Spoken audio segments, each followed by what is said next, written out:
We are back for episode 8 of the Road to 6K Irating, of course, on Iracing. My name is Brendon Leigh, and it is time to lock in. We lost a lot of safety rating and Irating on the previous episode, so we need to turn that around and be building back up in a positive way. Super Formulas is the first race of the day on my home track at Silverstone. Let's get straight into the video and into the action. Welcome on track for what is our first race, our first qualifying of the video here today at my home track, Silverstone, in a Super Formula car. We are wrapping up our first qualifying lap, heading into our second lap of the session, second and final lap. If you're not familiar with iRacing system, you get 2 laps to get it done. So the first lap was pretty decent. Heading down into break zone, easy to pinch a front right lock up there, and easy to over-rotate the car here, compromising traction if you're not careful. We got it pretty sweet on that occasion. If you look on the steering wheel, you can see that we are 0.16 up on the delta, 1.5 tenths up in the delta, in fact, through the left-hander. Again, just rotating the car on the limit of grip, losing the rear, just stepping out as we touch over the inside curbing there, but was still able to find just a fraction of lap time as we head up into Cops Corner. A lift of the throttle in this type of car, quite a big lift at that, and then slamming back down to the power, maximising the track width available to you. Into Max and Beckett's right up against the curbing, and try not to cut the green parts of the track too much, otherwise you will get your lap invalidated. Missing the final apex there just by a smidge.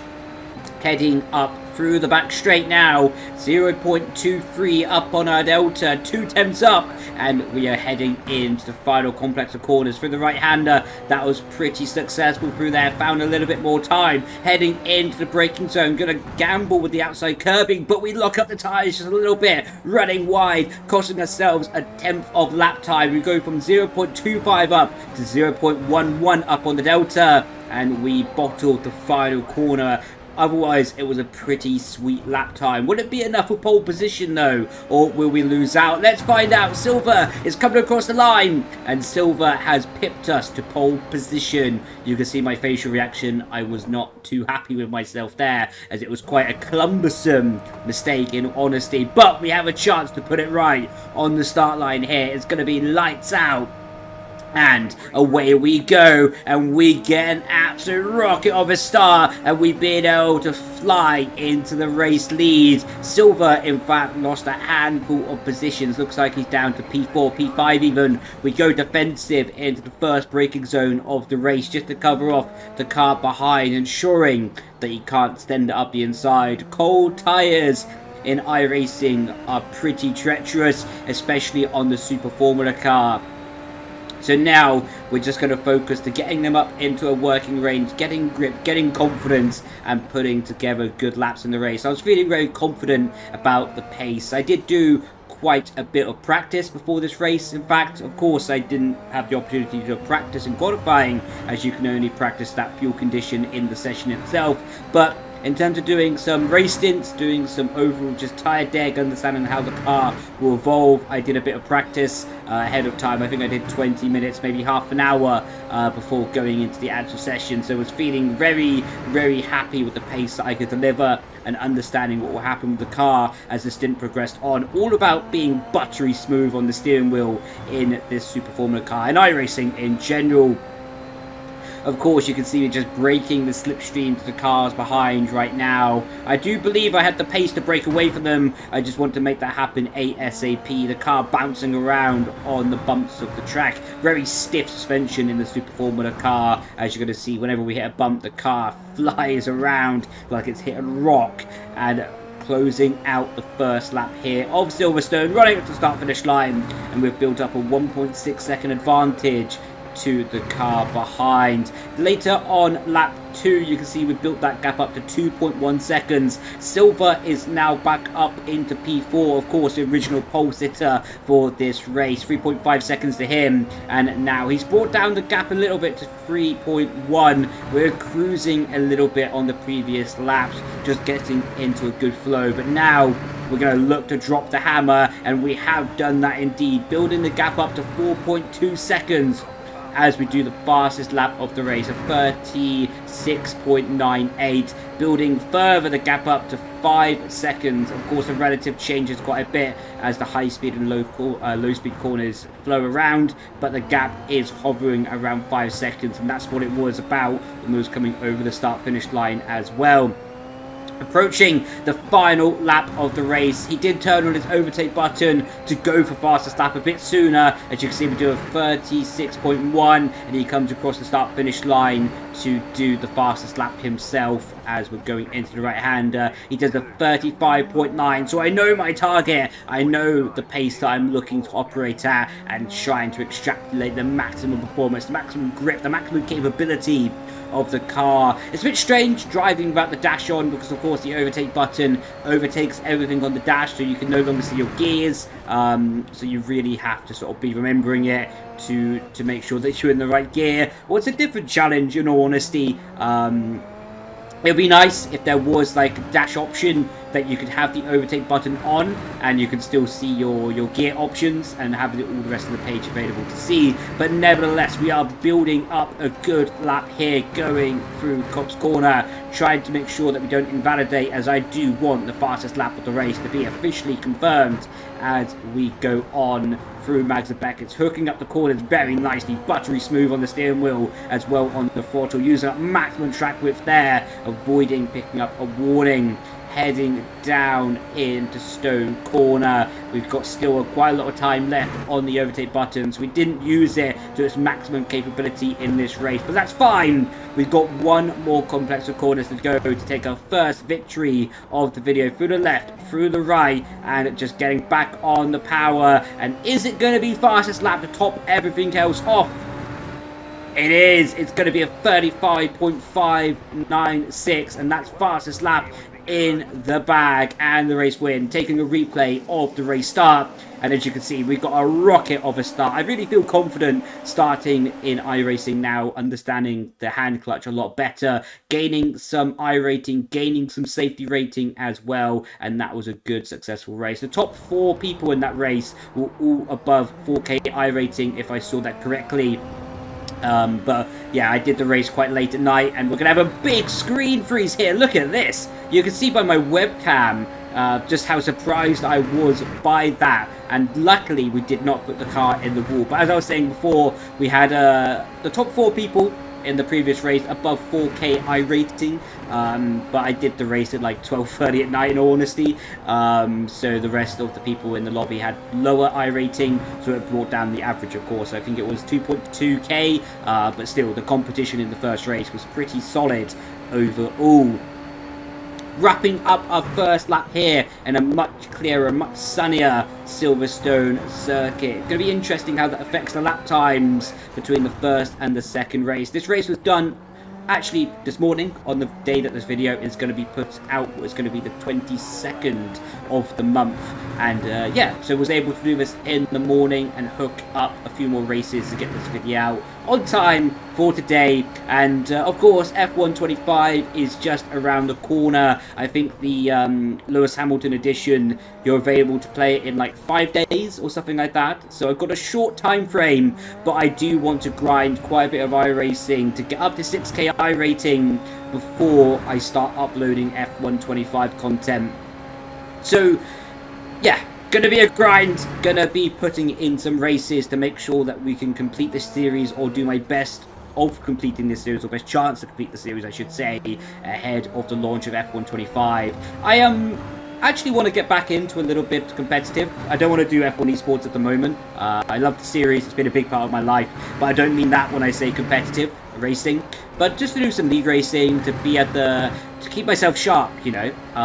It's been about a month and a bit since I did stop racing competitively, and I can really start to feel that sort of passion to be enjoying making videos about competition in races as well. So that's something I'll be looking out for. And if you have any leagues on iRacing, or any competitive racing on iRacing that is interesting, and is an open wheeler especially, because I much prefer them, or prototype cars, leave them down in the comments, and I will be very interested to research that. Additionally, with Lamar Ultimate, and said, of course, any racing game, including F125, I'll be quite interested in doing some competitive racing on there and to be making videos about it. As we come across the start-finish line, and we are going to be doing a 35.9, and that is locked and loaded for the pole position. Lights are on, and it is going to be lights out, and away we go for our second race in Silverstone. Again, getting a pretty tidy start. P3 getting a good launch as well. But with the pace that we have from the first race, I just know that I need to keep it tidy and not make mistakes, and then we can really have a good situation as the race unfolds to be gaining a lot of safety rating, gaining some Irating as well. And it looks like we're able to start getting into a flow and putting a gap to the cars behind, so just minimizing the chance of making mistakes. But yeah, as I was saying before, I want to give a bit of content a different light, you know. I want to do like the career modes and do the single player challenge in F1 because I really do enjoy those. But I'd also like to be giving a different side to competition gameplay, competition races, where I can be completely open, honest, what's going on with the setup, the strategy, what's going on behind the scenes, you know. You don't really see many people talking about competition as openly as I would like to be doing it, mainly because they're doing it because they are there for a job. But I wouldn't be looking at it like I'm there to do a full-time job in that competition, at least not right now in my mentality. I would be looking to do it in a way that I can be trying to win, of course, that would be the goal, to win. But doing it in a way that I can be streaming the practice, showing my lap time, showing my mistakes, showing the progress of how I get faster with a track and car combination, and really give an access to everything that makes me faster or makes me competitive in that series or car or just in general. So yeah, any recommendations for races, leagues, cars, leave them down in the comments and I'll be very, very interested. As now we're going to get back into the heart of this video since we took a bit of a detour and we are on the brakes here, making a 50 pence P of our front right tyre. Big lockup. That was not ideal. That cost us about a second of lap time total, but was able to retain the race lead, so no real problem. As now we're on lap 10 of the race and we are going to be loading up the bottom right hand side of the screen. You can see we built the gap over to 11 seconds to P2 at the moment, and yeah, I was feeling really strong in this race. I was feeling really connected with the car and just doing good consistent lap times, as now we have the white flag coming up indicating that there's a final lap of the race. And I forgot to use my overtake button up to this point. I was just pretty locked in, focusing, enjoying the car, enjoying the track, and now we're going to be turning on the overtake button for the final lap of the race, trying to secure a new fastest lap through the right hand. That was pretty well connected with the apex. Keep the car to the middle of the road. There's quite a lot of camber in this corner, so if you keep the car tight, it actually helps rotate the rear axle much better than going wide and having to go up and over the bumps of the camber. If bumps is the right word. But anyway, coming up into Brooklyn's 50-meter board, down into 4th gear, and you can see just over-egging the entry a little bit, and it just didn't compromise my braking zone considering the extra speed that we was carrying into the corner with the overtake button enabled. Now running down into Copse Corner, you can cut the inside curving there and get away with it on Iracing. Using all the road on entry, just a lift of the throttle back to the power, and that was pretty good with the track usage on the inside and outside of the track. Mags and Beckett, all about just being smooth with the input, through the right, through the left. You can see me just being really, really smooth with my inputs, feathering the steering wheel, feathering the car, coaxing it towards the apex, and minimizing the chance of mistakes. Keep the cars on the left hand side. Seemingly there's less bumps on the left hand side of the straight here on the Silverstone circuit. Down into 5th gear, tried to connect with the apex on the inside, back on the power, and use up the curbing on the exit. Final chicane, up into 6th, down into 3rd, through the left hander. A bit hesitant on the entry here, just don't need to make a mistake, and we will have the fastest lap of the race, and we will have the race win while leading every lap as well from the pole position. So 2 successful races here in the Super Formula car. And we did do a 35.65 with our overall fastest lap. And if you look to the left-hand side, every lap but one from lap 4 onwards was faster than the previous lap. So we really were feeling good, comfortable, confident with the car as well. So very happy with that progression and getting into the flow of this car. Gaining another 32 Irating with 0.33 of a safety rating as well, as we head into our final race of the video with F1600 at Okayama, the short version where you cut off to the right-hander after turn 1 instead of going left for the full GP layout. Love this car, love the full layout on this track. In all honesty, the shorter layout isn't my favourite. It's still very good, but yeah, absolute top-notch, top-class racing track this is, and with the full GP layout, it's just very hard to beat. So this layout is still very comparable, it's very good, but I have a soft spot for the full GP layout. With that being said though, we're not driving that today, so we need to be looking to maximise it with a track basically full of hairpins. What I do enjoy in the F1600 is it's all about mechanical grip, rotation, and managing the rear tyre slip, and if you can do that, you normally will be quite quick in this car, and that's what we're going to be looking to do on today's qualifying lap. On our second and final lap of the session, you see me weaving the steering wheel, just flicking it left and right, trying to balance the rear tyre slip, the rear sliding across the start-finish line to do a 55.1, that is 185, and we are able to take the pole position by 7 tenths to P2, who I believe was Oliver. It is Oliver in P2. And looking for another pretty straightforward race. Much like the Super Formulas, keep on building that safety rating, building that Irating, and just locking in to get that that gain. Get closer to 6k, and yeah, just got to lock in, make sure that we don't make any mistakes on this race, and then we can be another step closer. The Irating, or the overall rating of this race, is not the highest. I think it was like 1.8, because again, I recorded this in the middle of the day, and not that many people were available to play iRacing at this time. So you know what, Oliver did a really good job though.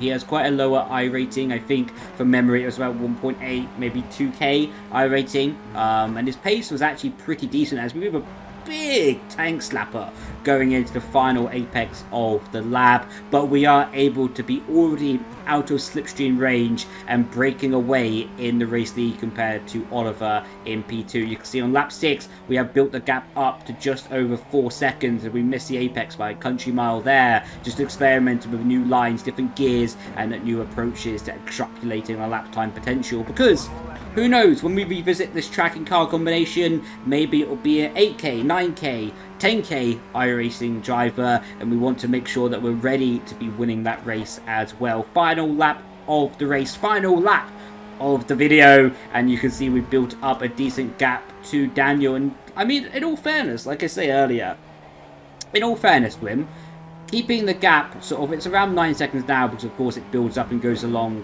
goes down depending on the corner speed and where you are on the track, because it's a relative delta, but it's around 8 seconds at a static point over the start finish line. And you know what, fair play to Oliver, he's clearly quite quick, really quite comfortable with his car, and he's done a really good job to be keeping up a good pace during this race. As we got Adrian up ahead, who's a lapper, I think is going to try and let us pass, so he doesn't have to do an extra lap of the race. You can see he's slowing down on the pitch straight. I want to do fastest lap, so I'm taking a cheeky bit of slipstream as we're going to be crossing the start finish line to be winning our third race of the video. And we are going to be gaining another bit of 19 iRating and over half a point of safety rating as well. So that is crack-a-lacking. That is top level stuff for us to be building momentum again. So there we go, 3 races, 3 wins, but we want more competition going forward. So we got 5 days until F125 becomes available for the public to play. I want 6k iRating before then, so I'm challenging myself to try and get that. A lot of grinding, a lot of laps, a lot of racing will be involved in the process, but I think we can make it. With that being said, I look forward to catching you on the next episode. Catch you next time. Grazie, ciao ciao, bye bye.